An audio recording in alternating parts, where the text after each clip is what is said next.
Look, I am not here to attack NASA engineers. I am here to say the footage broadcast on July 20th, 1969 was a performance.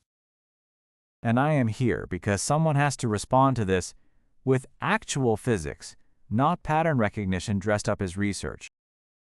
The United States was losing the space race badly. They had the motive, the means, and Stanley Kubrick had just proven Hollywood could simulate space convincingly. Kubrick filmed in a studio with visible sets, actors in suits, and film grain. Apollo footage shows vacuum particle physics no studio of that era could fake. You keep saying that. But the fact is, the pressure on NASA in 1969 was enormous. Kennedy had made a public promise. Failure was not an option politically. Political pressure does not change physics.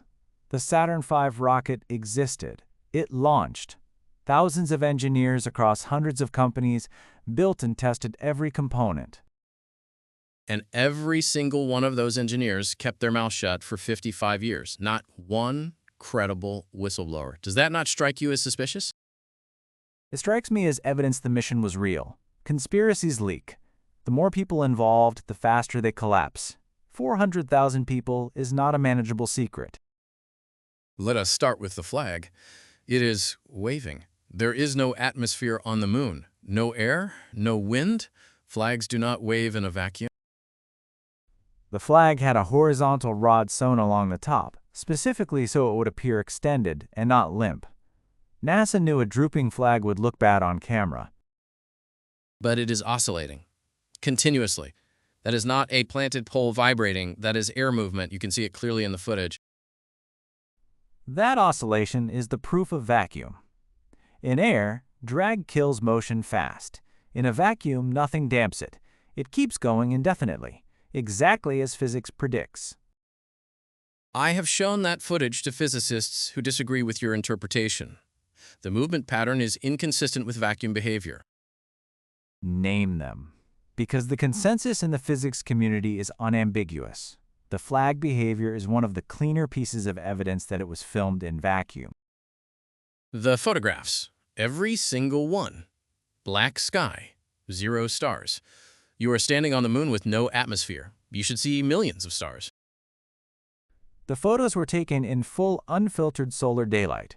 The cameras were set to f/11, 1/250th of a second. Stars do not register at those settings. And that matters because At those settings, stars are invisible. Too dim by orders of magnitude. This happens every time you photograph daylight on Earth. Go try it right now. So why did they not take one photo of the night sky?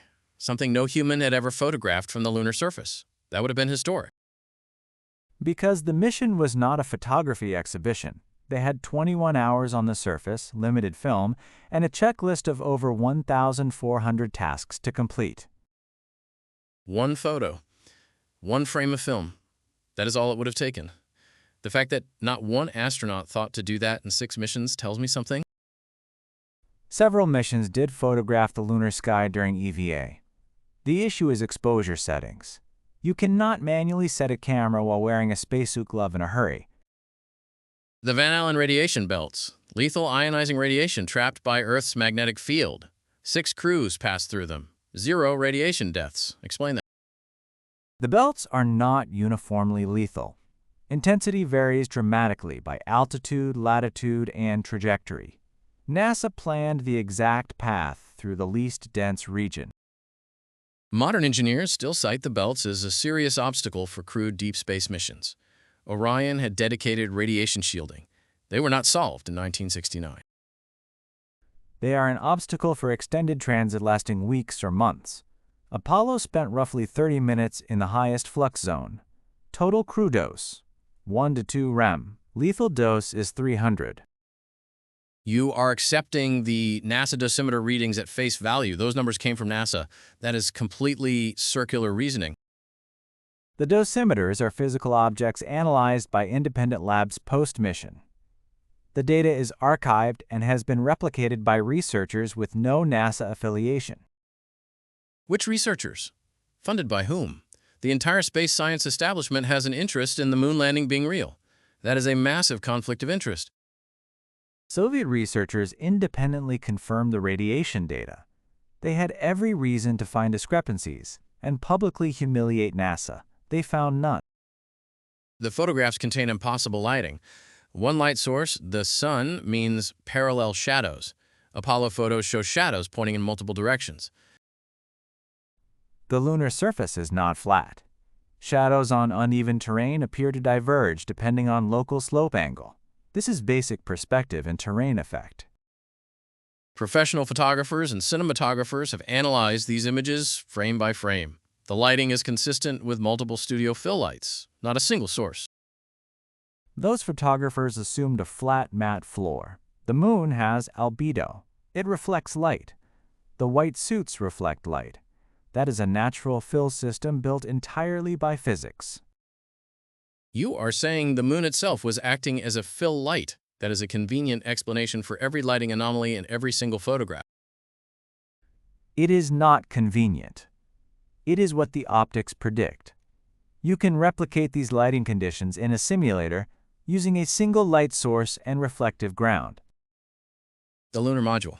10,000 pounds of thrust pointed straight down at undisturbed regolith that has not been touched in billions of years. No crater. The descent engine was throttled to approximately 3,000 pounds at touchdown, and in a vacuum, exhaust expands radially outward in all directions, not straight down. You are telling me that engine left absolutely no mark whatsoever on the surface beneath it. Nothing. On pristine, ancient dust.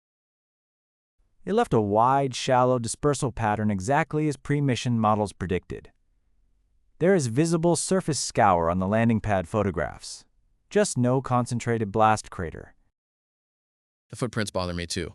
Perfect crisp footprints in what should be dry vacuum dust. Dust does not hold shape like that without moisture. Lunar regolith is composed of sharp angular particles with interlocking edges. It holds shape under compression without moisture. This has been verified extensively in labs. Kubrick, 2001, A Space Odyssey, released 1968, 1 year before Apollo 11. He demonstrated that Hollywood could simulate space convincingly. Then he was approached. The Kubrick confession video has been forensically identified as a performance piece by a Kubrick lookalike. The man on screen is not Stanley Kubrick. This is documented. His daughter confirmed his paranoid tendencies. The Shining, room 237. The moon is 237,000 miles away. The Apollo sweater Danny wears. These are deliberate signals. The moon averages 238,855 miles away. Room 237 was changed from room 217 at the real hotel's request. The sweater is a costume design choice with no documented connection to NASA. You keep explaining individual data points, but the pattern across dozens of films and interviews suggests Kubrick was communicating something he could not say directly. That is unfalsifiable. Any evidence against it becomes part of the cover. That is not analysis. That is a closed interpretive loop. In 2006, NASA admitted the original Apollo 11 telemetry tapes were lost, the most important footage in human history. Gone. You do not accidentally lose that. It was a catastrophic archival failure, and I will not defend it. NASA reused magnetic tapes in the 1970s and 80s due to budget cuts. It was negligent. It was not evidence of fakery. The most watched event in human history, and you reuse the tapes. That strains credibility beyond the breaking point. NASA lost moon rocks, too, through theft and mismanagement. Institutional failure is not the same as conspiracy. Organizations lose things, especially under budget pressure. Like what independent evidence actually exists? Because every piece I have seen traces back to NASA as the original source. The Parkes Observatory in Australia independently received the signal. The Bochum Observatory in West Germany tracked the mission. Japan's Kashima Station confirmed the transmissions. All of those stations were told what frequencies to monitor by NASA. They received a signal. That does not prove the signal originated from the moon. The signal timing matched the distance to the moon precisely, a 2.6-second round-trip delay. You cannot fake that delay from a studio on Earth. The Soviets had their own reasons for silence: Cold War diplomacy, back-channel agreements. You cannot use their silence as proof of a genuine mission. You can absolutely use it. They had full motivation to expose a hoax and full technical capability to detect one independently. They chose to accept the landing. That is significant. The crosshairs. Hasselblad cameras had reticles etched directly onto the lens plate. In multiple photographs, the crosshair appears behind foreground objects. That is physically impossible. That anomaly appears only in third and fourth generation print copies, where high-contrast crosshairs wash out in bright highlight regions. Original negatives show crosshairs on top. Always. I have seen alleged originals that show the same anomaly. You are asking me to trust NASA's chain of custody on the very evidence in question. The Library of Congress holds independent copies. The Smithsonian holds independent copies. Multiple international archives hold independent copies. Check them yourself. The Sea Rock. A rock with a letter C stamped on it, that is a prop house marking. That is how film sets label their dressing pieces. That mark appears on a single widely circulated scan of a photographic copy. The original NASA negative has no marking. It is a dust speck or fiber on the copy. Examined and closed. The footage speed. Film analysts have confirmed that the moonwalk footage is slow-motion Earth footage played back at half speed with specifically trained movement patterns. Slow down the Apollo footage and look at the dust, the arc of thrown particles, the fall rate of objects. These match 1/6 gravity vacuum ballistics exactly. You cannot fake that. You can if you know what you are doing. A trained movement coach and the right film speed can produce remarkably convincing results. Not for the dust. Dust in atmosphere behaves completely differently. It drifts, it swirls, it catches air. Lunar dust in the footage falls in perfect vacuum arcs every single time. Pete is good at this, a clean technical answer for every single anomaly. But I want to ask you something directly. Do you believe governments are capable of large-scale deception? Yes, absolutely. Gulf of Tonkin. WMDs. COINTELPRO. The history is clear, but the existence of government deception does not make every disputed event a government deception. The motive was enormous. The Cold War stakes were existential. The technical capability existed through Kubrick. The cover-up infrastructure existed through the national security state. The retroreflectors are still on the moon. Any observatory with a sufficiently powerful laser can bounce a signal off them right now and measure the distance to the centimeter. Placed there by a robotic mission NASA has conveniently never fully documented. That is a non-falsifiable escape hatch, and you know it. Documented by the ALSEP scientific package data, which was independently monitored by universities for years after the missions. The data stream did not come from Earth orbit. At what point did you decide to stop asking questions? That is what I want viewers to take away, not my conclusions, the questions themselves. I ask questions constantly. The difference is I follow evidence to conclusions, rather than conclusions to evidence. Every physical claim made today has a physical answer. Governments lie. They have always lied. And the bigger the lie, the more resources they bring to maintaining it. That is the lesson of history.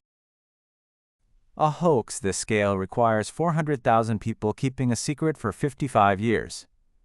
0 credible deathbed confessions. Soviet intelligence deceived in real time. The conspiracy requires more impossibilities than the mission itself. Or it requires that most of those 400,000 people genuinely believed they were working on a real mission and only a small inner circle knew the truth. That inner circle would have to include every tracking station operator, every independent radio astronomer, every Soviet intelligence analyst, and every subsequent astronomer who used the retroreflectors. The circle has no edge. I will give you this. You are consistent. But consistency is not the same as truth. I will keep asking the questions. That is all I have ever done. and that is entirely legitimate. Question everything, but apply the same scrutiny to the conspiracy theory that you apply to the official account. That is all I ask.